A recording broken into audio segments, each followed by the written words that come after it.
Jejak hitam penasihat Danantara Thaksin Shinawatra, korupsi kebijakan hingga kasus pidana. Ternyata untuk mendapatkan orang-orang yang baik, orang-orang yang terpilih, orang-orang yang memang sesuai dengan kompetensinya, dan mempunyai track record yang jelas, yang bersih, itu ternyata harus kami akui tidak mudah.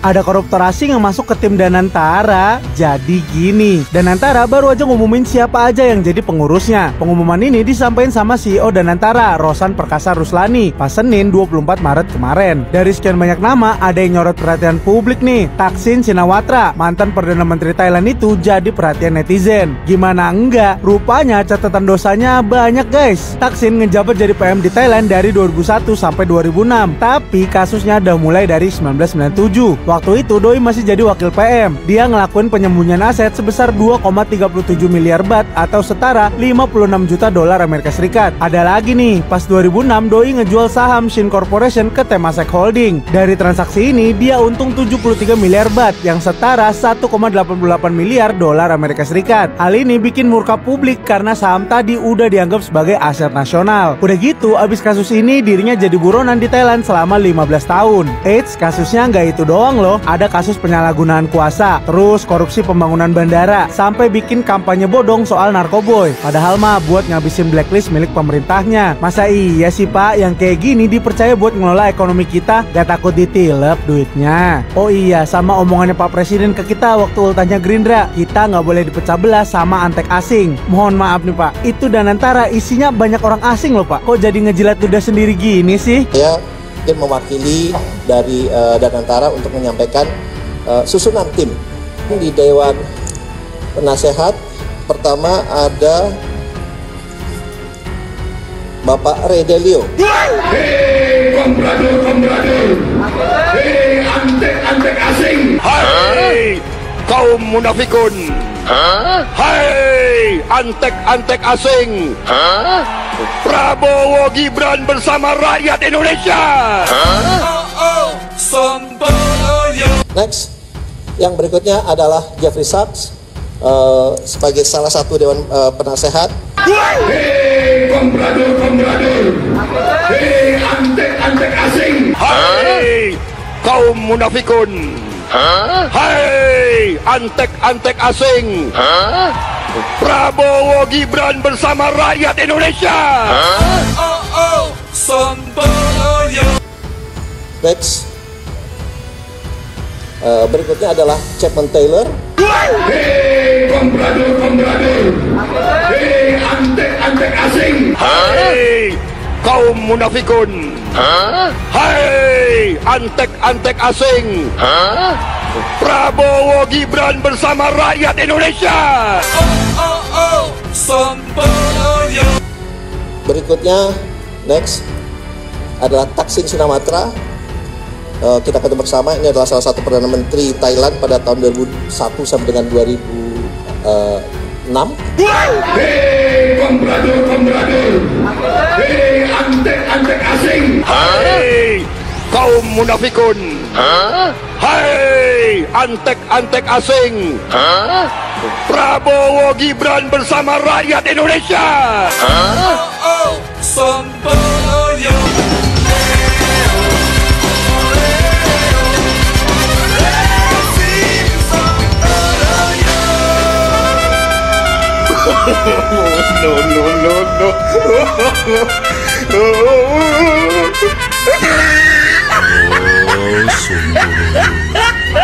Ya, proses ini mungkin berjalan tidak mudah gitu ya, tidak mudah, dan tapi yang membuat kita ini merasa lega dan merasa yakin adalah kita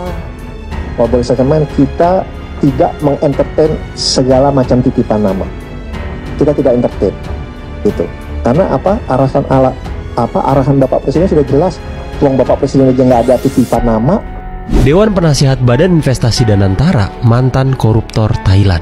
Dan pernah jadi buronan selama 15 tahun, siapakah dia? 24 Maret 2025, skuad Danantara diumumkan, dan Presiden Prabowo Subianto resmi menunjuk Thaksin Shinawatra, mantan Perdana Menteri Thailand yang penuh dengan kontroversi, sebagai anggota Dewan Penasehat Badan Investasi Danantara. Thaksin menjabat sebagai Perdana Menteri Thailand sejak tahun 2001, sebelum akhirnya digulingkan dalam kudeta militer pada tahun 2006. Tak lama setelah itu, pengadilan menjatuhkan hukuman atas kasus penyalahgunaan kewenangan dan skandal saham perusahaan SynCorp, perusahaan yang menjadikannya salah satu orang terkaya di Thailand. Tidak ingin menjalani hukuman, Thaksin kabur ke Dubai dan hidup di pengasingan selama 15 tahun, hingga akhirnya kembali ke Thailand pada tahun 2023 dan dipenjara. Dan inilah 3 kasus Thaksin Shinawatra. Yang pertama, kasus saham SynCorp. Pada tahun 2006, keluarga Thaksin menjual saham perusahaan telekomunikasi SynCorp kepada Temasek Holding tanpa membayar pajak capital gain yang memicu tuduhan korupsi dan penghindaran pajak. Yang kedua, kasus pinjaman Exim Bank melibatkan persetujuan pinjaman dari Export-Import Bank of Thailand kepada pemerintah Myanmar untuk membeli produk dari perusahaan milik keluarga Thaksin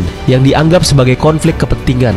Yang ketiga, kasus lotre terkait dengan peluncuran lotre 2 dan 3 digit oleh pemerintahannya yang dianggap sebagai melanggar undang-undang perjudian Thailand. Oke guys, dan itulah tadi kasus dan latar belakang Thaksin Shinawatra, Dewan Penasihat Badan Investasi Danantara. Selain itu juga agak sedikit kecewa masuknya Thaksin Shinawatra sebagai salah satu anggota Dewan Penasehat di dalam Danantara, padahal kita tahu bahwa Thaksin 2006-2008 di Thailand terlibat berbagai kasus yang sudah diputus pengadilan, kemudian bersalah.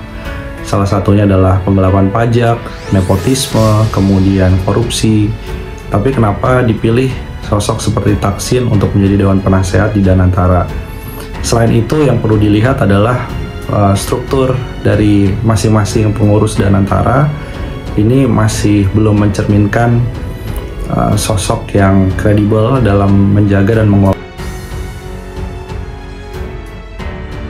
Thaksin Shinawatra ditunjuk menjadi salah satu penasihat Badan Pengelola Investasi Daya Anagata Nusantara, Danantara Indonesia. Penunjukan itu diumumkan oleh Kepala Badan Chief Executive Officer, CEO, Danantara Rosan Ruslani pada Senin, 24/3. Namun, Thaksin disorot karena memiliki sejumlah kasus dan kontroversi usai menjabat sebagai Perdana Menteri Thailand. Pemerintahan Thaksin menghadapi tuduhan korupsi, otoritarianisme, pengkhianatan, konflik kepentingan, bertindak tidak diplomatis, dan membungkam pers. Thaksin dituduh melakukan penggelapan pajak, lese-majeste, menghina Raja Bhumibol, dan menjual aset perusahaan Thailand kepada investor internasional. Badan-badan independen, termasuk Amnesty International, mengkritik catatan hak asasi manusia, HAM, di era Thaksin. Thaksin juga didakwa karena menyembunyikan kekayaannya selama masa jabatan Perdana Menteri. Dewan Penasihat Danantara, Thaksin disorot karena memiliki sejumlah kasus dan kontroversi usai menjabat sebagai Perdana Menteri Thailand. Thaksin disebut melakukan korupsi kebijakan, seperti kebijakan infrastruktur dan liberalisasi. Institut Administrasi Pembangunan Nasional, NIDA, mengeklaim bahwa korupsi kebijakan menyebabkan negara membelanjakan 5 hingga 30% lebih banyak dari yang seharusnya, sehingga merugikan negara tambahan 400 miliar baht. Setelah kudeta 2006, Komite Pemeriksaan Aset yang ditunjuk oleh junta militer membekukan aset Thaksin atas dasar tuduhan korupsi kebijakan. Memperkaya perusahaan pribadi. Dari tahun 2002 hingga 2006, harga saham Syn Corporation meningkat dari 38 menjadi 104 baht, naik 173%, sementara harga saham Syn Satellite turun. Pada periode yang sama, indeks Bursa Efek Thailand, SET, naik 161%, dan harga perusahaan-perusahaan SET terkemuka lainnya meningkat jauh lebih besar. Deregulasi industri menyebabkan pangsa pasar AIS turun dari 68% menjadi 53%. Transparency International melaporkan bahwa reputasi Thailand dalam hal transparansi di kalangan eksekutif bisnis membaik selama pemerintahan Thaksin.